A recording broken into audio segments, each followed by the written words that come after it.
हम अपने जीवन में कोई ना कोई लक्ष्य जरूर रखते हैं, लेकिन उस लक्ष्य को हासिल करने के लिए हमें जो कोशिश करनी होती है वो हम नहीं कर पाते, क्योंकि हमारा मन इतना चंचल होता है कि वह कभी भी एक जगह पर नहीं टिकता, जिस वजह से हम अपने लक्ष्य से भटक जाते हैं। पर आज ही ये कहानी आपको ये सिखाएगी कि कैसे आप अपने लक्ष्य को भेद सकते हैं। यदि आप महात्मा बुद्ध के विश्वासी हैं तो इन दिव्य उपदेशों को ध्यान से सुने। इस वीडियो को पूरा अंत तक देखें, कुछ नया सीखने को मिलेगा, अन्यथा बाद में पछताना पड़ेगा। अपने लक्ष्य पर टिके रह सकते हैं और अपने लक्ष्य को हासिल कर सकते हैं। ये कहानी बहुत पहले की है। एक बार एक बौद्ध भिक्षु किसी नगर में भिक्षा लेने के लिए गए थे। वहां सभी लोग उन बौद्ध भिक्षु का आदर और सत्कार करते हैं और सभी खुशी खुशी उन्हें भिक्षा भी देते हैं। उस नगर के सभी लोग खूब उनकी सेवा करते हैं। दरअसल उस समय बौद्ध भिक्षुओं का काफी सम्मान हुआ करता था, इसलिए उस नगर के लोगों को जब ये पता चला कि उनके नगर में किसी बौद्ध भिक्षु का आगमन हुआ है तो वह खुशी से भागे भागे उनके पास चले आते हैं।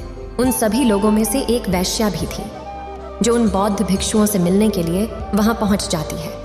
उसने अभी तक बौद्ध भिक्षु के बारे में सिर्फ सुना ही था, इसलिए वो उनके दर्शन हेतु काफी व्याकुल होती है। जैसे ही वह वैश्या उन बौद्ध भिक्षु के करीब आती है तो उसकी आंखें उन्हें सिर्फ देखती ही रह जाती हैं। वह बौद्ध भिक्षु बहुत ही आकर्षक थे। वह वैश्या उन बौद्ध भिक्षु के और भी समीप चली जाती है और उनके चरणों में गिरकर उनसे कहती है कि मैं एक वैश्या हूँ, कोई भी भला व्यक्ति मेरे घर कभी नहीं आता, इसलिए मेरी ये इच्छा है कि आप मेरे घर पर चलें। मैं आपकी सेवा करना चाहती हूँ, कृपा कर मुझे ये सौभाग्य दें। इतना कहकर वो वैश्या चुप हो जाती। परंतु उस वैश्या के मन में एक शंका थी कि कहीं ये बौद्ध भिक्षु मेरे घर पर आएंगे भी या नहीं। असल में वह वैश्या उन बौद्ध भिक्षु पर आसक्त थी। उसने आगे कहा कि हे महात्मा, मैं भी कुछ धर्म कमाना चाहती हूँ, मैं आपकी सेवा करना चाहती हूँ, और ये भी हो सकता है कि मेरे मन में भी कुछ ऐसे भाव उत्पन्न हो जाएं कि मेरा भी उद्धार हो जाए। उस वैश्या की बात को सुनकर उस नगर के सभी लोग खूब जोर से हंसने लगते हैं। कहते हैं कि भला बौद्ध भिक्षु कैसे किसी वैश्या के कोठे पर जा सकते हैं। ऐसा करने से वह पाप के भागीदार बन जाएंगे। नगरवासियों की सारी बातें और उलाहने सुनने के बाद उस वेश्या ने उन बौद्ध भिक्षुओं से कहा कि मैं अपने सभी पापों को कम करने के लिए ही आपकी सेवा करना चाहती हूँ, तभी मैं आपको अपने साथ अपने घर ले जाना चाहती हूँ।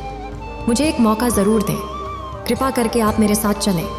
वह बौद्ध भिक्षु शांत होकर सभी की बातें सुन रहे थे, लेकिन उन्होंने एक शब्द नहीं कहा। वह मौन रहकर नगरवासियों और उस वैश्या की बातों को ध्यान से सुन रहे थे। कुछ देर बाद उन बौद्ध भिक्षु ने कहा कि मैं तुम्हारे साथ तुम्हारे घर आने के लिए तैयार हूँ, लेकिन इसके लिए मुझे अपने गुरुवर से आज्ञा लेनी होगी। बिना उनकी अनुमति के हम बौद्ध भिक्षु कहीं भी नहीं जा सकते। यह सुन वह वैश्या कहती है कि ठीक है, मैं आपका इंतजार करूंगी। मुझे पूरी उम्मीद है कि आप मेरे घर अवश्य आएंगे। बाकी लोगों की तरह आप मुझे उन नीची नजरों से नहीं देखेंगे। बौद्ध भिक्षु की इस बात को सुनकर नगरवासी थोड़े से हैरान हो गए। तभी सभी लोगों ने उन बौद्ध भिक्षु से कहा कि भंते, आप उसकी बात ना सुने। इस नगर में कोई भी इसके द्वार पर नहीं जाता, आप उससे दूर ही रहें तो अच्छा है। इतने सारे नगरवासियों ने वहां पर उस नगर का एक धनी सेठ भी मौजूद था। वह उन भिक्षु से कहता है कि हे महात्मा, ये पापी है, इससे दूर रहिए। इसके साथ जाने से सभी आपकी अवहेलना करेंगे। इससे तो अच्छा होगा कि आप मेरे साथ मेरे घर चलो। इस वैश्या का कोठा आपके जाने योग्य नहीं है। उस धनी सेठ की इस बात को सुनकर उस वैश्या को बुरा लगता है। इस पर वह कहती है कि यदि मैं पापी हूँ तो अगर उस नज़र से देखा जाए तो इस नगर के अधिकतर लोग पापी हैं, क्योंकि उनमें से अधिकतर लोग मेरे पास आ चुके हैं। फिर तो आप भी बौद्ध भिक्षु के लायक नहीं हुए। तभी वह वेश्या नगर के सठ से कहती है कि क्यों सेठ जी, आप भूल गए, आप भी न जाने कितनी बार मेरे पास आए हैं, आप भी तो पापी ही हुए ना। क्यों? मैंने सत्य कहा ना। यदि ये बौद्ध भिक्षु मेरा उद्धार करना चाहते हैं तो तुम नगरवासियों को इसमें कोई आपत्ति नहीं होनी चाहिए, क्योंकि आप में से कई लोग स्वयं एक बड़े पापी हैं। उसमें से भी इन सारी बातों को सुनने के बाद जैसे एकदम चुप हो गए। उसके पास आगे कहने के लिए कोई भी शब्द नहीं था और सभी नगरवासी एक एक करके अपने घरों को लौट जाते। इसके बाद वह बौद्ध भिक्षु अपने गुरु के पास आते हैं और वहाँ की सारी घटना के बारे में अपने गुरु को बता देते हैं। जब बौद्ध भिक्षु अपनी पूरी बात अपने गुरु को बता रहे होते हैं, तभी वहाँ उनके अन्य शिष्य भी बैठे होते हैं। वह सभी यह सुनकर सोच रहे होते हैं कि गुरु अब क्या कहेंगे, उनका जवाब क्या होगा। कुछ भिक्षुओं को लगा कि गुरु वहाँ जाने से मना कर देंगे। वो भी भला कोई जाने की जगह थोड़ी न है, और वह भी एक बौद्ध भिक्षु के लिए। वहीं पर कुछ ऐसे भी बौद्ध भिक्षु वहाँ पर थे जो कि यह सोच रहे थे कि इसे अनुमति मिल जानी चाहिए, ताकि वे कल को किसी ऐसे स्थान पर रहकर कुछ समय बिता सकें। बौद्ध भिक्षु की पूरी बातों को सुनने के बाद उनके गुरु वहाँ उन्हें जाने की अनुमति दे देते हैं और कहते हैं कि जाओ, उस औरत का भी भला करो। गुरु की इस आज्ञा को सुनकर वह बौद्ध भिक्षु उस वैश्या के घर पहुंच जाते हैं। जैसे ही वह बौद्ध भिक्षु उस वैश्या के घर पहुंचते हैं, यह बात सभी को पता चल जाती है। नगर में सभी लोग कानाफूसी में लग जाते हैं कि भला एक बौद्ध भिक्षु का एक वेश्या के घर पर जाने का क्या अर्थ है। यह हमारे आने वाले समाज के लिए कोई अच्छी बात नहीं है। ऐसी बहुत सारी बातें उस नगर में होने लगी, लेकिन उन बौद्ध भिक्षु ने ये सारी बातें जानते हुए भी मौन रहना जरूरी समझा और उस वैश्या के घर पर चले गए। वहाँ वेश्या उन बौद्ध भिक्षु को देखकर बहुत ही खुश हो गई। उसे इस बात की बहुत खुशी थी कि बुद्ध के भिक्षु ने उसकी बात का आदर किया, सम्मान रखा। कुछ महीनों तक वह बौद्ध भिक्षु उसी वैश्या के घर पर रहा और फिर उसी स्त्री को लेकर अपनी आश्रम लौट आया। जब सबने बौद्ध भिक्षु के साथ उस वैश्या को देखा तो वे सभी आश्चर्यचकित रह गए और वे लोग आपस में बातें करने लगे कि देख लो संगत का असर कैसा होता है। इसी स्त्री ने हमारे बौद्ध भिक्षु भाई पर अपना जादू चला दिया, तभी तो दोनों आज साथ साथ आए हैं। अब ये बौद्ध भिक्षु हमेशा के लिए वापस से सांसारिक मोह माया में चला गया है और मुझे तो ये लगता है कि ये दोनों आज यहाँ पर विवाह की अनुमति भी लेने आए हैं। इस तरह की बहुत सी बातें बौद्ध भिक्षु आपस में करने लगे। वहीं दूसरी ओर खरे बौद्ध गुरु यह सब सुन रहे थे और बौद्ध शिष्यों की बातों को सुनकर मुस्कुरा रहे थे। वह बौद्ध भिक्षु अपने गुरुवर के करीब आकर उनके चरणों को स्पर्श करके उनसे कहता है कि हे गुरुवर, मैंने इस स्त्री का उद्धार कर दिया है। अब ये पूरी तरह से शुद्ध आत्मा बन चुकी है और अब इस स्त्री ने निर्णय लिया है कि ये भी एक बौद्ध भिक्षुणी बनना चाहती है। इसे भी आप अपना शिष्य स्वीकार करें।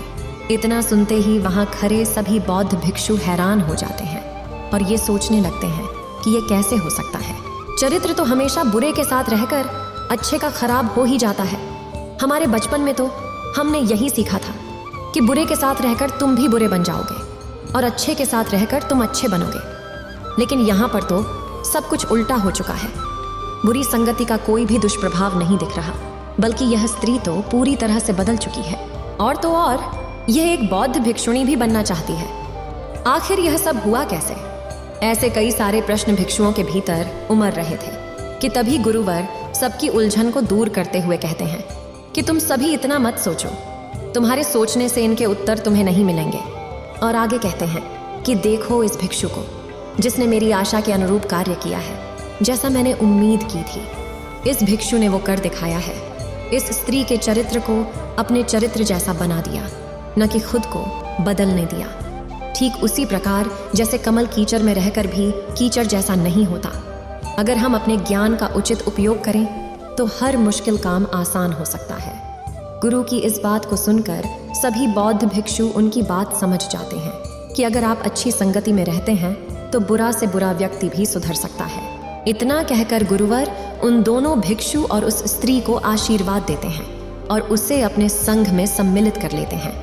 ये बात भी नगर में तेजी से फैल जाती है और जब नगरवासियों को ये सारी बातें पता चलती हैं, तब उनकी अपनी खराब सोच के कारण उन्हें काफी शर्मिंदगी भी महसूस होती है। वह भी गुरु के कहे शब्दों को समझ जाते हैं। तो इस कहानी से हमें ये सीख मिलती है कि यदि आप किसी ऐसे गलत मार्ग पर जा रहे हैं और आपको ये भी पता है कि ये हमारा मार्ग गलत है और आपके भीतर गलत विचार उत्पन्न हो रहा है, तब आप उसे बढ़ावा न देकर स्वयं पर नियंत्रण करें और जितना हो सके अपनी बुरी संगति को छोड़कर अच्छी संगति अपनाएं। उन सभी के साथ रहने की आदत डालें, क्योंकि अच्छे लोगों के साथ ही आप अपने आप को अच्छा बना सकते हैं और आप अपने आप को सही मार्ग पर ला सकते हैं। जिस प्रकार आप बुरे विचारों को ना रोककर अपने भीतर जाने देते हैं, उनका स्वागत करते हैं, ठीक उसी प्रकार आप अच्छे विचारों का भी स्वागत करें और उन्हें अपने भीतर जाने दें। उनका विरोध न करके आप उनका सम्मान करें। जैसे ही आप अच्छे विचारों को अपनाने लगेंगे और अपने मन के द्वार अच्छे विचारों के लिए खोल देंगे, तो आपको अपने अंदर भी एक परिवर्तन महसूस होगा। तो आप पाएंगे कि आप भी एक अच्छे इंसान बन चुके हैं और तरक्की की राह पर हैं, और तभी आप कामयाब भी हो सकते हैं। उम्मीद है आप सभी को यह वीडियो अच्छी लगी होगी। अगर आप बुद्ध के सच्चे विश्वासी हैं तो चैनल को सब्सक्राइब और वीडियो को लाइक करके कमेंट में नमो बुद्धा लिख दीजिए।